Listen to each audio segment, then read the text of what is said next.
చెప్పండి. హలో నమస్తే పాస్టర్ గారు. చెప్పండి. మాది హైదరాబాద్ గోల్దొడ్లో ఉంటున్నాం మేము. అంటే మా అమ్మగారికి చాలా రోజుల నుంచి ఒంట్లో బాగోట్లేదండి. ఓకే. పిచ్చి పిచ్చిగా మాట్లాడుతూ ఏదోలా ఉంటుంది తను. అయితే మాకున్న పనిపాట్ల వల్ల కొద్దిగా మందిరానికి తక్కువగా వెళ్ళడం జరుగుతుందన్నమాట. ఆ! అయితే మీ నంబర్ వీడియో ఒకటి చూశాను. చాలా చక్కగా ఏదేమైనా ఎలాంటి శక్తులనైనా ఆయన బయటికి తీయగలడు. హ్మ్. నమ్మకం నాకుంది. హ్మ్. మా అమ్మగారిని తీసుకొద్దాం అనుకుంటున్నాను మీ దగ్గరికి. హ్మ్. మీలాంటి వాళ్ళు ఉండబట్టే ఉమ్, ఈ స్వస్థతలు అవన్నీ జరుగుతున్నాయి. రోగం వస్తే హాస్పిటల్కి వెళ్ళాలి కానీ స్వస్థతకి వెళ్తారా? ఆ? ఉమ్. మేము కానీ పైకి పంపిద్దాం అనుకుంటున్నాం ఏంది? ఆ? అంటే దేవుడు చేయగలడు కదండి అలాంటిది. దేవుడు చేసేది 3 వంతులు మనిషి ప్రయత్నం చేస్తే 4వ వంతు దేవుడు చేస్తాడు. నేనేం చేయను, ఏం వాడను, మందులు వాడను, డాక్టర్ దగ్గరికి వెళ్ళను, ఏం చేయకుండా రోగాలు తగ్గుతాయి. ప్రాణాలు పోతున్నా మీకు బుద్ధి రావటల్లా. ఆ? దేవుడు కార్యం చేస్తాడు కదండి. ఇంకా చేసే దేవుడి కార్యం దేవుడు ఏం చెప్పాడు తెలుసా? ఉమ్, ఆ? మార్కు సువార్త 16:18 ఏం చెబుతున్నాడు? నా పేరుతో శిష్యులు వస్తారు, స్వస్థత చేకూరుస్తారని చెప్పాడా? ఉమ్, స్వస్థత చేకూర్చే వాళ్ళకి నియమాలు ఏం చెప్పాడు? పాములను ఎత్తి పట్టుకుందరు, కొత్త భాషలు మాట్లాడుదురు, మరణకరమైనది ఏదైనా తాగుదురు. వీళ్ళు పాములను ఎత్తి పట్టుకున్నారా, విషం తాగి బతికారా? వీళ్ళు స్వస్థత చేయడానికి షబరే బరాబా అంటూ కొత్త భాష మాట్లాడుతున్నారు. మరి మిగతా పాములను ఎత్తి పట్టుకోవటం, ఈ విషం తాగటం ఎందుకు చేయట్లేదు వీళ్ళు? వీళ్ళ దేవుని వారసులు? ఆ దేవుడి దాసులు అలా అనకూడదు అయ్యగారు. మీలాంటి వాళ్ళు ఉంటే అలాగే ఉంటది. మార్కు సువార్త చెబుతున్నాడు కదా, పాములను ఎత్తి పట్టుకోవాలని స్వస్థత చేకూర్చేవాళ్ళు. మరి స్వస్థత చేకూర్చేవాడు ఎవడు పట్టుకుంటున్నాడు పాములను ఎత్తి? మనలో అంటే విశ్వాసం ఉంటే అయ్యగారు జరుగుతాయి కదా. అవును, నువ్వు అత్యంత విశ్వాసంతో తీసుకెళ్లి రైలు కింద తలకాయ పెట్టు, దేవుడు కాపాడుతాడు. అర్థమైందా? అత్యంత విశ్వాసంతో పెట్టమను అదే పాస్టర్ని రైలు కింద, దేవుడు వచ్చి కాపాడుతాడు. బుద్ధుంది అసలు మీకు? రోగాలు వస్తే డాక్టర్ దగ్గరికి వెళ్ళాలా? అయ్యా నేను డాక్టర్ దగ్గరికి వెళ్ళాను, మందులు వాడుతున్నాను, నువ్వు కూడా కాస్త ధైర్యం చెప్పాలి కానీ ఏ మందులు వాడకుండా డాక్టర్ దగ్గరికి వెళ్ళకుండా. కలవరి సతీష్ గాడి అందరికి రోగాలు నయం చేసేవాడు, ఆడికి రోగం వస్తే హాస్పిటల్కి వెళ్ళి సెలైన్ బాటిల్ ఎక్కించుకున్నాడు. కలవరి సతీష్కి దేవుడు స్వస్థత చేయలేదా? ఎందుకు వెళ్ళాడు హాస్పిటల్కి? క్రిస్టియన్ మిషనరీలు హాస్పిటల్ ఎందుకు కడుతున్నారు?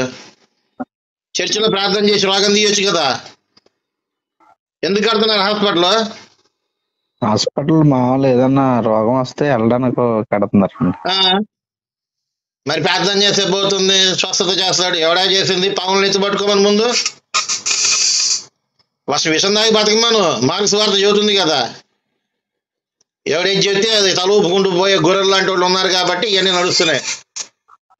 తీసుకెళ్ళి చెప్పగానే హాస్పిటల్లో చేర్చు, లేకపోతే వస్తుంది. ఆ తర్వాత పెట్టెలో పెట్టి ప్రార్థన చేసుకో. అయ్యగారు అలా అనకూడదు కదా ఈ దేవజనులే. ఏందా నువ్వు రోగం వస్తే హాస్పిటల్కి వెళ్ళాలయ్యా?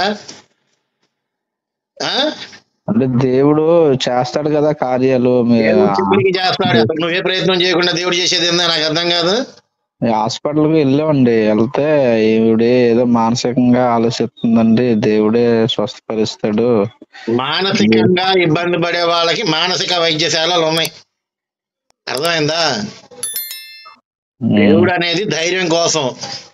మందులు వాడకుండా దేవుడు దేవుడు అంటే చచ్చూరుకుంటారు, అర్థమైందా? అంటే తీసుకెళ్ళామండి చాలా సార్లు హాస్పిటల్కి. మంచి డాక్టర్ దగ్గరికి వెళ్ళండి, ఎవడు పడితే ఆడి దగ్గర కాదు, అర్థమైందా? స్వస్థత అనేది చేయాలి అంటే పాములను ఎత్తి పట్టుకోవాలి, క్వాలిఫికేషన్ ఉండాలా.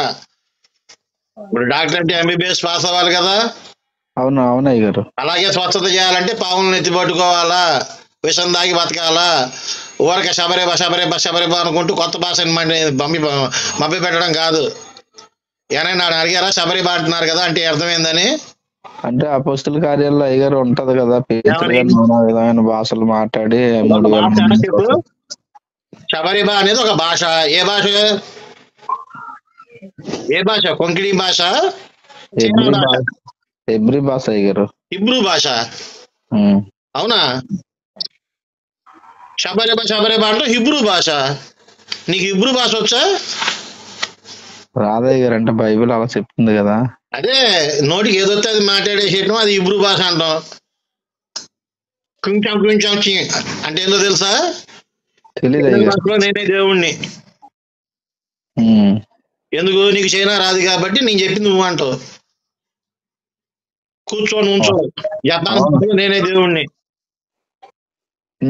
మరి మీరు దేవుడు అంటే మనుషుల కింద నేను నమ్మను కదా. నువ్వు నమ్ముతావా లేదా ఇక్కడ క్వశ్చన్ కాదు. నీకు భాష రాకుండా భాష అని చెప్పి నమ్ముతున్నావు. ఆహా, భాష గురించి అలా అయితే శబరి ఓకే భాష అండి. అంటే హిబ్రూ భాష ఎట్టయిందా? నాకు అర్థం కాదు. పాస్టర్లు ఈ విధంగా చెప్పి మోసం చేస్తున్నారు మిమ్మల్ని అందరినీ. పాస్టర్లు నువ్వు చెప్పింది రైట్ అయ్య గారు, అందరూ అలా ఉంటారు కదా. అందరూ అలాగే ఉన్నారు కదా. శబరి బరబరబా అనే ప్రతి ఒక్కడు హిబ్రూ భాష మీకు రాదని చెప్పి హిబ్రూ భాష అని చెప్పి మిమ్మల్ని పిచ్చోళ్ళని చేస్తున్నారు, గొర్రెలు చేస్తున్నారు. పాస్టర్ గారిలో దొంగలు ఉన్నారని నేను దానికి అంగీకరిస్తాను, కాదని నేను అంటలేదు. కానీ అలాగని అందరూ అలా ఉంటారు కదా. నేనేం చెప్పాను?